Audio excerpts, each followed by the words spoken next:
So there's a certain kind of dog that almost every groomer has worked on. They're quiet, they don't fight, they don't make a scene. And because of that, they often get described as easy. These are the dogs people say, oh, they're fine. They're so good, I wish all my dogs were like this. And sometimes they are fine.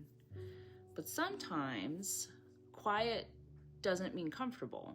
Sometimes it just means that the dog has learned that stillness is the safest option.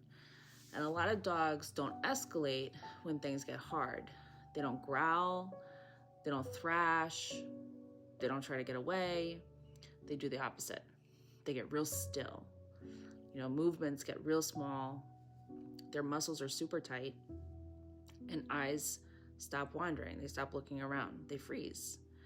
And because nothing is visibly wrong, the groom keeps going. And from the outside, it looks like cooperation. From the inside, it can be something closer to endurance. And this is where grooming gets tricky because quiet dogs don't ask loudly for help. They don't interrupt the process. They don't force a pause. They just hold on.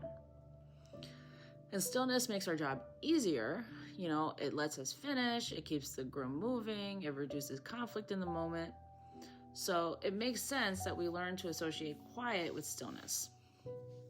But comfort usually looks different. Comfort has softness, weight shifts, small adjustments, moments of release, and comfort can move and then settle again. Stillness that never breaks often isn't comfort, it's conservation. And this is why so many dogs, quiet ones, get harder over time.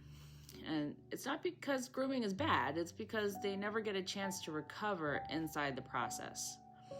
Every visit costs them a little more. They don't explode, they don't react, they erode. And this is also why stopping can feel confusing with these dogs. They're letting you do it, they're not reacting, you could finish. But finishing doesn't tell you what it costs. This is where the judgment lives. Watching recovery instead of just behavior, noticing whether tension drops when you pause or whether it stays locked in place, paying attention to what changes when you slow down. Quiet dogs aren't easy dogs. They're often very skilled at coping. And when we learn to see that, we stop asking them to endure just because they're not protesting. This isn't about being afraid to groom quiet dogs. It's about being fair to them. Because dogs that feel safe don't need to disappear inside themselves to get through the work. That distinction matters. And once you start seeing it, you start grooming differently, even when everything looks calm. That's the work that doesn't show.